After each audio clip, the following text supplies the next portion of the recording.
और खास तौर से ये शांत हो जाए, शांत हो जाए, शांत हो जाए, शांत हो जाए। तो सबसे पहले मैं बिहार की जनता, बिहार के युवाओं का यहाँ स्वागत करता हूँ। इंडिया गठबंधन के सीनियर नेता हैं, तेजस्वी जी हैं, बाकी पार्टियों के जो नेता हैं उनका भी मैं यहाँ स्वागत करता हूँ। देखिए, कुछ महीने पहले महाराष्ट्र में चुनाव हुआ, हरियाणा में चुनाव हुआ, लोकसभा का चुनाव हुआ। उससे कुछ ही महीने पहले, लोकसभा के चुनाव के कुछ ही देर बाद महाराष्ट्र और हरियाणा में विधानसभा का चुनाव हुआ। लोकसभा के चुनाव में महाराष्ट्र में इंडिया गठबंधन मेजॉरिटी लेके आए, जीत के आया,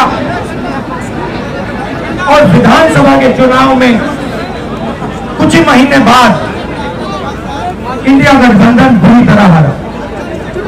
उस समय हमने कुछ ज्यादा बोला नहीं, मगर हमने काम शुरू किया। 21वीं सदी है, डेटा की सदी है, डेटा की सेंचुरी है। हमने डेटा देखना शुरू किया, और जैसे ही हमने डेटा देखना शुरू किया, हमें पता लगा कि लोकसभा में और विधानसभा में 1 करोड़ नए वोटर शामिल हुए। मतलब विधानसभा में 10% ज्यादा वोटरों ने वोट किया। और जब हमने पता लगाया कि ये वोटर कहां से आए, ये कौन है, तो आश्चर्य की चीजें निकली। हर कंस्टिट्यूएंसी में जहां भी वोटर बढ़े, जिन जिन कंस्टिट्यूएंसीज में वोटर बढ़े, वहां पर बीजेपी जीती। सारे के सारे वोट, जो नए वोट आए, वो सारे के सारे बीजेपी को गए।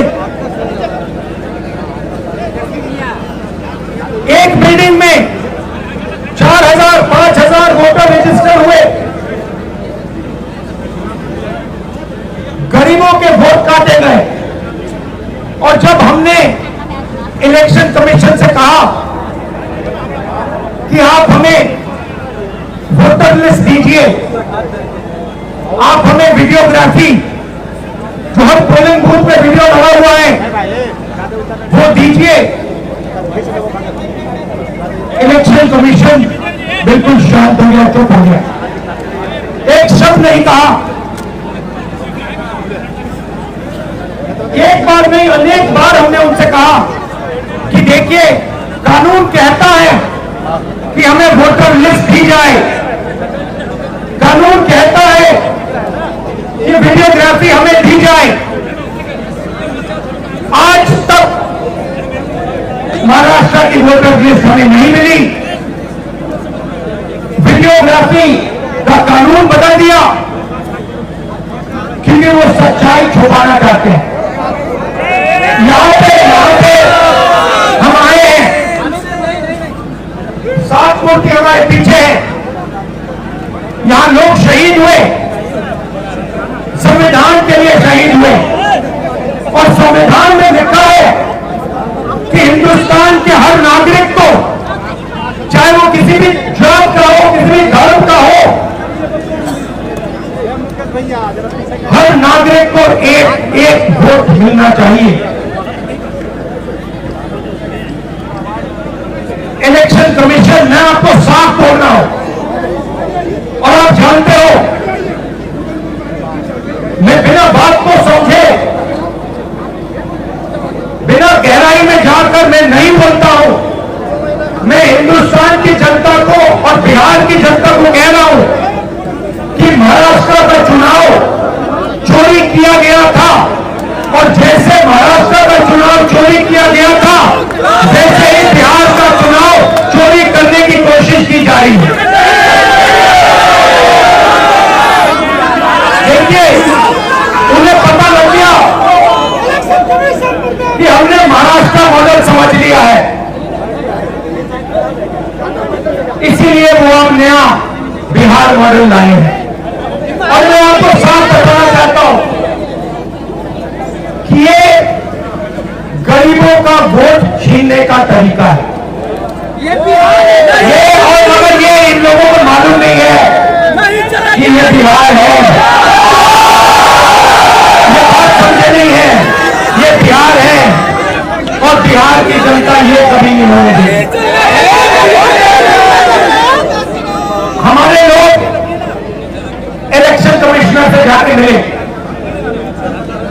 मैं नहीं था मगर सारे नेता गए और मैंने इनसे पूछा आपको क्या लगा, और सारे के सारों ने कहा कि इलेक्शन कमिश्नर बीजेपी और आरएसएस जैसे बात कर रहे हैं। वो भूल गए हैं कि वो किसी राजनीतिक पार्टी के नहीं है, वो हिंदुस्तान के इलेक्शन कमिश्नर है और उनका काम इस संविधान की रक्षा करने का है। और मैं यहां से क्लियर मैसेज देना चाहता हूं, आपको जो करना है करिए, मगर बाद में कानून आप पर लागू होगा। भूलिए मत, आप कितने भी बड़े हो, कहीं भी बैठे हो, कानून आपको नहीं छोड़ेगा।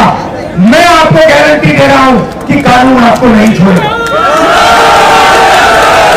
आपका काम बीजेपी का काम करने का नहीं है, आपका काम हिंदुस्तान के संविधान की रक्षा करने का है।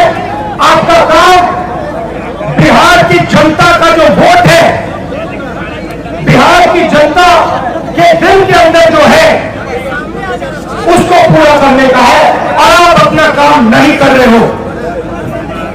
पहले इलेक्शन कमिश्नर सिर्फ बीजेपी नहीं चुनती थी, पहले इलेक्शन कमिश्नर को बीजेपी, ऑपोजिशन पार्टी और जो हमारे चीफ जस्टिस है जिन्होंने मांग की कि हमें बैठने दो, हमें इलेक्शन कमिश्नर चुनने दो, उनको बाहर फेंक दिया, उनको कमरे के अंदर आने नहीं दिया और हमें भी साफ कह दिया कि भैया यही नाम है, ये बीजेपी के नॉमिनेटेड इलेक्शन कमिश्नर है। ये देश की सच्चाई है और मैं बिहार के युवा से कहना चाहता हूं, ये सिर्फ आपसे वोट चोरी नहीं हो रहा है, ये आपका भविष्य चोरी हो रहा है। आपसे आपका हक जो बनता है, जो रोजगार है, आपका धन है, ये सब आपसे चोरी किया जाएगा। ये चोरी नहीं होने देंगे और आपको बिहार के युवा को ये चोरी नहीं होने देनी है। और पूरा का पूरा इंडिया गठबंधन आपके साथ खड़ा है और हम ये चोरी कभी नहीं होने देंगे। आप सबका दिल से मैं धन्यवाद करता हूं, जो सीनियर नेता आए हैं